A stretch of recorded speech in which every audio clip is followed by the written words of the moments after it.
Jemi pra në kuzhinën tek Agroturizëm Kodra e Gjelbër, e unë patjetër që dua të provoj edhe përgatitjen e mozzarellës, këtu bashkë me profesionistin e kësaj pune. Edhe po du me pak në procesin që shpohet, që të arsye edhe kënë jëmë futë këtë në kuzhinë.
Shqipërdashur, jemi tek Agroturizëm Kodra e Gjelbër, si që tregova dhe më herët, e tani është koha për intervistën bashkë me udhëhecën e këtij vendi, themeluesin e këtij vendi, Anila Hyka, e cila do na tregojë më shumë rreth gjithçka që mundeni të gjeni këtu kur të vini. Anila, faleminderit shumë që na pritët këtu dhe është kënaqësi shumë e madhe të jemi bashkë me ju sot. Kënaqësia është e jona, faleminderit dhe juve që erdhët. Flasim ndoshta për fillimet e agroturizmit Kodra e Gjelbër, flasim pak si kanë qenë ato fillime, si vendoset, si lindi ideja që të krijoni këtë agroturizëm. Atëherë, ne në fushën e kulinarisë kemi më shumë se 15 vite. Mirëpo gjithmonë ishte ajo ëndra për të larguar nga qyteti dhe për të shkuar në fshat, për të ndërkutuar diçka tonën. Lindi ideja, erdhi si opcion dhe e kemi hapur në vitin 2020 në kohën e pandemisë. Po besoj që kjo ka qenë edhe sfidë. Kjo ishte sfida më e madhe, sepse nuk dije se si do merrte. Po. Në atë kohë kemi punuar me orare të reduktuara.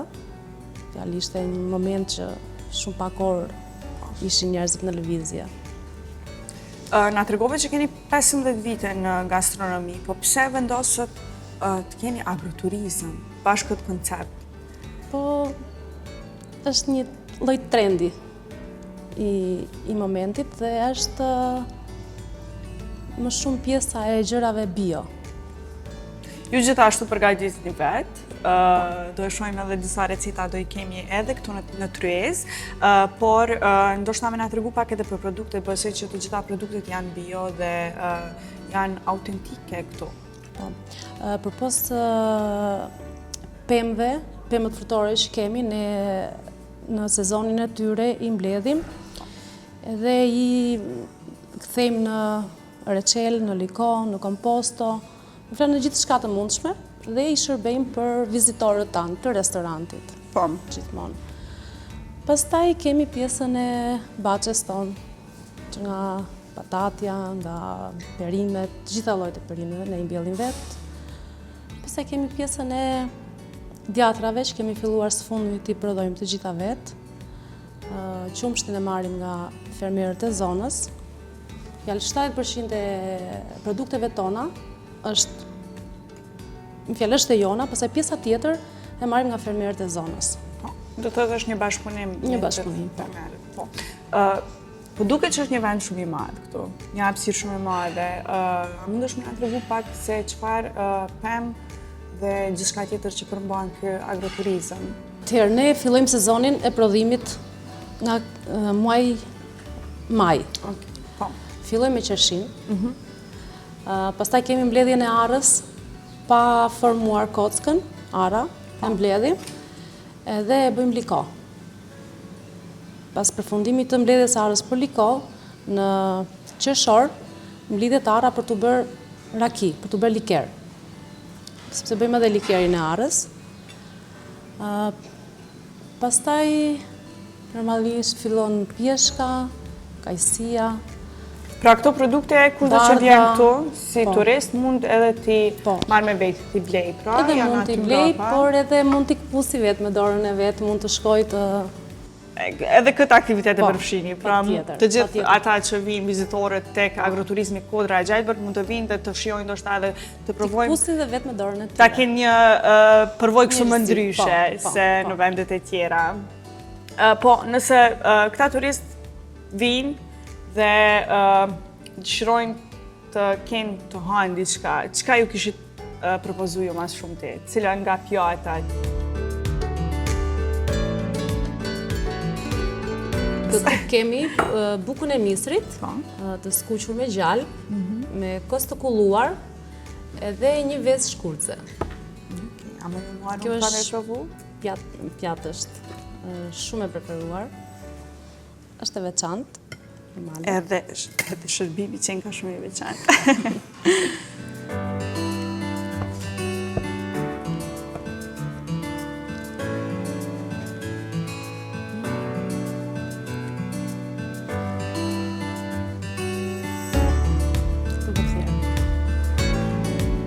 Shumë e shishme.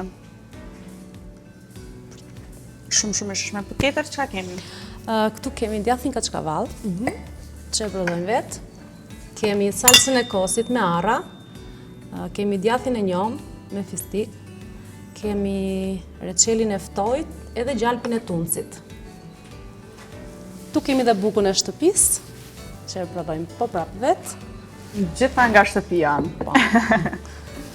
Tu kemi salatën e baçes, kemi specat e shtruar, ullinj dhe patlıcan të shtruar. Këto quhen turshi. Po, do të thotë të gjitha këto janë në menu fikse dhe mund t'i shijojnë të gjitha ata që vinë këtu. Po, patjetër. Këto nuk mungojnë asnjëherë sepse janë pjatat e ftohta, pastat e ftohta. Po, a ka ndryshuar diçka gjatë kohës? Me ndryshimin e stinës, normalisht që ndryshojnë edhe pjatat. Edhe menuja bëhet edhe më e pasur, edhe më e freskët, normale. Po. Këtu kemi mozzarellën. Edhe kjo, po, e bërë këtu. Këtu kemi byrekun me arra, me gjallë plope dhe me djath. Po cila nga këto pjata është më e preferuar? Më preferuar është byreku. Byreku. Sa ishë shumë po duket. Po përveç, na tregove që mund ta bëjnë edhe vjeljen, mund ta provojnë atë pjesë të gjithë vizitorët, po çka tjetër mund të gjejnë kur të vinë këtu? Pse duhet vizituar Kodra e Gjelbërt? E para vizitë duhet bëhet për ushqimin. Kemi ushqime të veçanta, bio, pastaj është natyra, janë pemët. Anila, si e përshkruan një përvojë ideale të një vizitori që vjen këtu te Kodra e Gjelbërt në këtë agroturizëm, por ndoshta na flasësh pak edhe për këtë zonë. Atëherë, zona e Rushnikut ka marrë goxha prioritet. Është një zonë ku prodhohet ulliri, vaj ullirit, është një zonë ku prodhohet fiku, në mas shumë të gjerë që tregtohet jashtë, fiku i thatë i Rushnikut, besoj se e keni dëgjuar. Ka shumë, njerëzit këtu punojnë shumë, janë shumë punëtorë. Çdo kodër këtu e shikon të mbjell, me ullinj, me fish, me shumë për. Po, planet të ardhmës për Kodrën e Gjelbërt. A unë dëshmë na tregu pak? Patjetër. Se po më duket që keni shumë plane, kështu afatgjate. Planet të ardhmës shumë shpejt, shpresojmë, është ndërtimi disa shtëpive për akomodim. Është ndërtimi një pishine ekologjike në mes të pemëve, do jetë rrethuar nga pemët. Besoj se do jetë goxha atraksion për turistët, si vendas dhe të huaj. Po si i fton Anila tek agroturizmi Kodra e Gjelbër të gjithë shikuesit e emisionit Pasion e Profesion.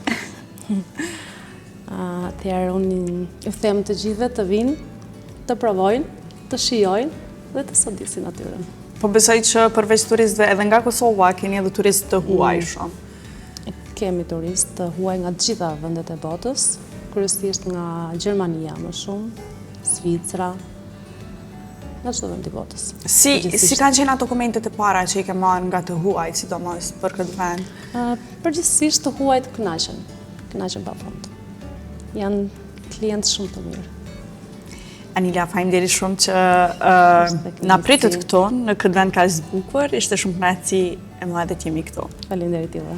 E shikues të dashur, patjetër që unë nuk muj pa ju ftuar që të veni tek Kodra e Gjelbër Agroturizëm këtu në Roshnik dhe të shihoni këto ushqimet mrekullueshme, por gjithashtu edhe pamjen që mund ta ndjekni edhe përmes këtij materiali dhe ta shikoni vendin më nga afër.